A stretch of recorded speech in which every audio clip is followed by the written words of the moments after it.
licença ambiental, ela é um procedimento. Ei, espera aí. Antes de começar, vamos saber quem é essa grande mulher.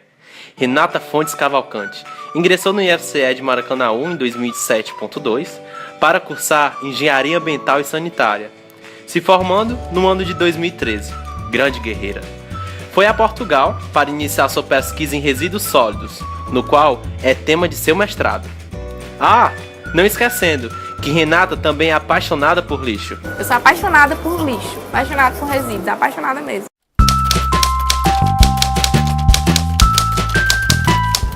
A licença ambiental, ela é um procedimento para que se possa obter uma autorização para funcionar de acordo com os acordos ambientais. Existe uma resolução CONAMA 001 de 86, em que ela descreve como é esse licenciamento, inclusive quais são os estudos necessários para se obter esse licenciamento. É basicamente isso. Vou explicar assim resumidamente como é que acontece esse processo como um todo. Eu tenho um empreendimento, eu tenho apenas o projeto. Vou dar um exemplo de um parque eólico. Para esclarecer esse exemplo, o parque eólico precisa de uma autorização, sendo necessário uma licença do órgão, em que pode ser solicitado na SEMASSE, que é a superintendência que fiscaliza todo esse processo. Desta forma, leva ao órgão o projeto a ser construído para que possa ser viável a sua aplicação. Tudo isso é a licença prévia. Então, quais os empreendimentos que necessitam dessa licença? Todo empreendimento que seja poluidor, que tenha uma atividade poluir. Isso nessa resolução 001 de 86, ela descreve quais são esses empreendimentos, certo? Então eu como consultor ambiental, quando um cliente me procura, olha, eu tenho esse projeto e eu quero licenciar. A primeira coisa que eu tenho que fazer é ver se a atividade dele é passiva de licença. E isso tem nessa resolução, certo? Certo, Renata. E para completar o projeto, é essencial o mapeamento de toda a área, mostrando o que eu quero construir. Essa é a minha primeira etapa, a licença prévia. E não acaba aqui. Depois de ter todos esses documentos em mãos, é exigida a licença de instalação, em que o órgão ambiental vai autorizar a construção. É nessa fase que se apresentam os estudos ambientais, como por exemplo o EIA, Estudo de Impacto Ambiental. Só precisamos saber o porquê que ele é pedido.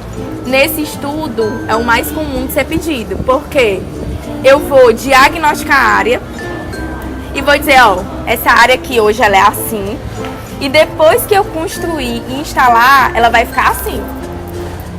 É exatamente isso. O EIA é a descrição do que a instalação do parque pode acarretar, podendo impactar a fauna, impactar a flora e até mesmo no entorno socioeconômico, sendo capaz de gerar emprego ou também poluir um rio ou lago. O objetivo disso é uma previsão do que a empresa pode causar, não é mesmo, Renata? Existem outros mais simples. Isso vai variar de acordo com o meu porte do empreendimento. Se eu vou instalar uma fábrica simples, pode ser exigido um estudo mais simples, um estudo simplificado, um estudo de viabilidade ambiental, existe plano de gerenciamento de resíduos, existe plano de controle ambiental, existe estudo ambiental simplificado, relatório ambiental simplificado, existe N estudos. Quem determina isso? O órgão ambiental. Em cima do meu projeto que eu vou apresentar, ele vai me dar um termo de referência e vai dizer, olha, para obter essa licença, você vai precisar fazer isso, isso e isso, certo? Renata, o engenheiro ambiental, ele já sabe qual é o estudo necessário? Não. Quem vai dizer isso é o órgão licenciador. No nosso caso, a SEMASSE, se for âmbito estadual, e a SEUMA, se for âmbito municipal, certo? Calma aí, que ainda falta. Após a instalação e a construção da empresa, é fundamental a licença de operação, para que possa colocar em vigor todo esse projeto. Lembrando que mesmo com toda essa documentação, a SEMASSE vai sempre estar cobrando. Isso porque o RAMA, Relatório de Automonitoramento Ambiental, pede todo ano um levantamento com o objetivo de saber se o empreendimento está cumprindo com todas as regulamentações ambientais. Ao contrário, ele pode ser embargado. Mas em qual etapa entra o profissional ambiental? Ele entra em todas as etapas. Ele entra tanto para elaborar esses estudos, como ele entra para acompanhar e fazer o automonitoramento, e ele entra também para fiscalizar. Eu, como engenheiro ambiental, eu posso fazer parte da consultoria que elabora, eu posso fazer parte do engenheiro de dentro da empresa que precisa estar monitorando isso direto, e eu posso ser do órgão fiscalizador, que vai fiscalizar a empresa. Então, o profissional ele pode entrar em todas as etapas.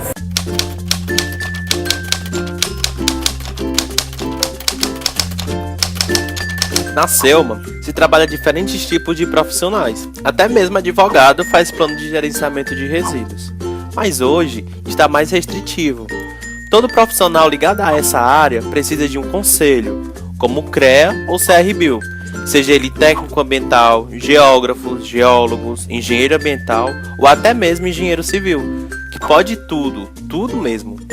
Já os profissionais da área da saúde podem gerenciar planos de resíduos em clínicas e hospitais. Isso mostra que cada profissional é designado à área de seu entendimento. Mas Renata, na área ambiental, quem tem mais poder? Engenheiros ambientais e engenheiros civis. Eles têm um poder mais amplo. A Selma, ela vai designar quais os estudos você pode fazer de acordo com a sua formação, certo?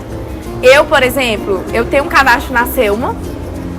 Eu posso elaborar estudo ambiental simplificado, estudo de impacto ambiental, plano de recuperação de áreas degradadas, todos os tipos de plano de gerenciamento de resíduos, eu posso elaborar. Na SEMASSE, todo tipo de estudo ambiental eu posso elaborar, todos. Mas eu acredito que um biólogo não possa todos. A área do engenheiro ambiental é bastante ampla, em que tem a opção de dar aula ou trabalhar em indústrias. Também pode ser um consultor, um gestor de qualquer prefeitura. Fala mais aí, Renata. Hoje em dia, nós temos ganhado mais espaço. Quando eu me formei, não. Nós fomos a primeira turma do estado do Ceará, tu imagina? Muita gente não sabia nem o que era engenheiro ambiental. E hoje, o estado já reconhece que, por exemplo, toda prefeitura tem que ter pelo menos um profissional na área ambiental, certo? Não é tão valorizado, por quê? Porque hoje existe um técnico de meio ambiente que ele pode perfeitamente numa obra fazer o que o engenheiro faz. Então, eu sendo o empreendedor, eu prefiro contratar um técnico que é bem mais barato do que um engenheiro. Mas hoje nós temos o CREA, que ele determina qual é o piso do engenheiro. Hoje o engenheiro de 6 horas, ele tem um piso de 8 salários mínimos. Então, por exemplo, na consultoria em que eu trabalho, para eles assinarem a minha carteira, eles têm que pagar pelo menos o piso do CREA. Ah, Renata, se eles quiserem me contratar como engenheira. Mas existem tanto profissionais que aceitam ser contratado como analista. E aí ele pode pagar menos, porque ele não está lá como engenheiro, ele está lá como analista, certo? Existem áreas em que pagam melhor do que outras. Por exemplo, na área da indústria, o engenheiro ambiental, ele recebe bem menos, certo? Com essa desigualdade, há uma guerra dos engenheiros ambientais com o CREA, existindo uma associação desses profissionais que brigam por seus direitos. E a diretoria fica pertinho de nós. Mas claro que isso tudo poderia estar melhor, não é mesmo? O mercado poderia estar melhor? Poderia, pela necessidade e por não ter tantos profissionais assim ainda. Você pode se cadastrar nos órgãos e você ser autônomo. Você ser consultor, o consultor ambiental, ele vai desde a procura de um cliente, né? Ele faz a propaganda. Nos órgãos ambientais, seu cadastro está lá, então o cliente liga para você, lhe procura e você cuida de todo o processo. De ir aos órgãos, de tirar as dúvidas, de fazer treinamentos na própria empresa, entendeu? E isso você acaba ganhando um recurso melhor do que se você for empregado.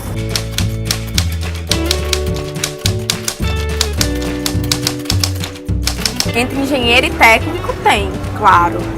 Agora, entre engenheiros e engenheiros, não. Um engenheiro civil ele pode fazer tudo que você perante o CREA, uma coisa é habilidade, outra coisa é autorização, certo?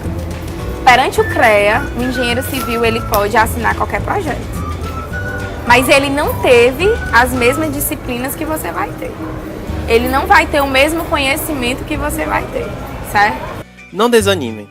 Uma área muito específica do engenheiro ambiental e sanitarista são em projetos de aterros sanitários e em tratamento de água e esgoto.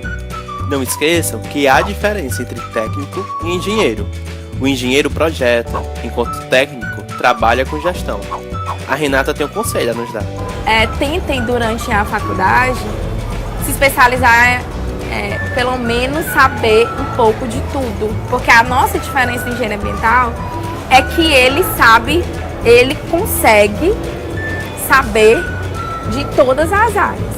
Desde a água, resíduo, esgoto, drenagem. Ele consegue saber um pouco de tudo. Ele pode chegar numa empresa, por exemplo, e ele vai saber gerenciar tudo, certo? Então, na faculdade, a gente aprende um pouco de tudo. A gente aprende a dimensionar um pouco de tudo, a gente aprende a gerir um pouco de tudo. As primeiras disciplinas são mais pesadas, a gente pensa em desistir, né? Os cálculos são bem pesados, a gente pensa em desistir. Mas depois desses cálculos, vem as áreas mais específicas e que há paixão. E quem não tem paixão por isso, não tem graça. Você tem que ter paixão, você tem que ter paixão pelo lixo, você tem que ter a paixão pelo esgoto, entendeu? Você vai ter que ter essa paixão. E outra coisa, o engenheiro ambiental, ele é de campo. Ele não é aquele engenheirozinho de escritório, de terrinho, não. Ele é engenheiro de campo. Outra coisa que eu sou apaixonada pela minha área, ele é uma mistura de exatas com humanas. Eu não fico só no dimensionamento, eu tenho que entender a parte social para eu poder ir para a ambiental. A ambiental e social, elas são linkadas. Para mim construir qualquer coisa, eu preciso entender aonde eu estou construindo. Até que ponto, porque ambiental também é social. A minha área mais específica é resíduos.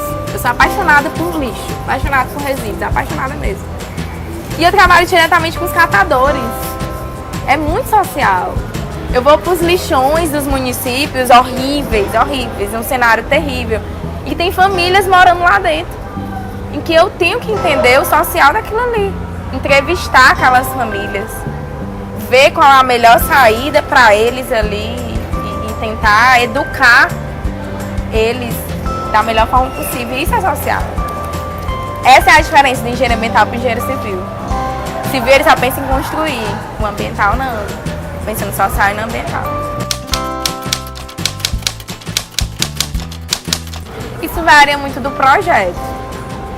Quanto maior o meu empreendimento, quanto maior o meu projeto, mais burocrático vai ser meu licenciamento.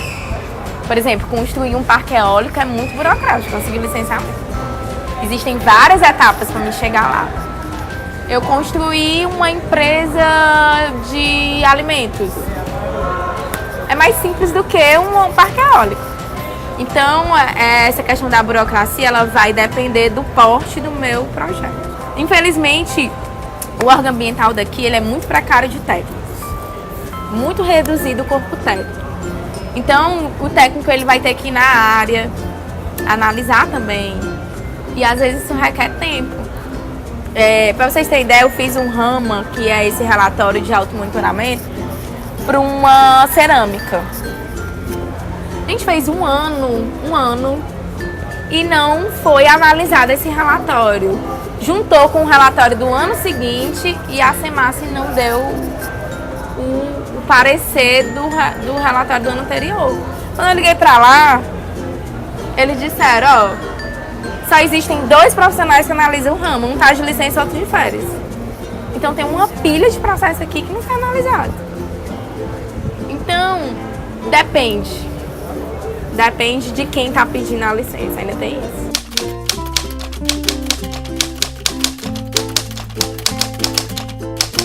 Dentro dos estudos, todos os estudos têm essa parte de previsão de impacto, sabe? É isso mesmo que ela falou. Essa previsão é chamada de prognóstico de avaliação do impacto ambiental. Isso é mais complexo, é aí onde se aplicam os cálculos, em que vão mostrar a intensidade e a duração desses impactos. A maioria deles são causados durante a construção do projeto. mas na sua operação os danos são bem poucos, como o parque eólico. O papel do órgão ambiental é justamente esse, podendo também não deixar construir nada, em que o local só pode ser usado para atividades acadêmicas e turísticas. O não comprometimento dessas ordens pode causar danos irreversíveis, pois preste atenção que lá vem história. Recentemente teve um problema aí muito grande em que até profissionais da SEMAS foram presos porque autorizaram o licenciamento. Gente, quem analisa tem uma responsabilidade muito grande. Porque se eu autorizei ali a construção daquilo ali, pode passar 10, 20 anos depois. Eu posso ser presa ainda por aquilo ali. Eu ainda posso ser preso. Foi o que aconteceu. Pessoas que assinaram autorizando a construção de alguns empreendimentos em áreas que não podiam, foi todo mundo preso. Donos de consultorias foram presos porque fizeram um estudo falso. Isso é muito sério. E outra coisa, a assinatura de vocês, a partir do momento que você assina um projeto, você tá ali preso o resto daquele projeto. Pode, 20 anos depois, descobrir como Mariana, o impacto de Mariana, né? A barragem que rompeu, danificou tanta coisa, incalculável dano ambiental ali. Os engenheiros que assinaram, os engenheiros que fizeram o projeto ali, eles foram ali pro resto da vida, acabou-se a carreira deles. Então tem profissionais que vendem o seu trabalho muito barato e que o dano é bem maior mais tarde.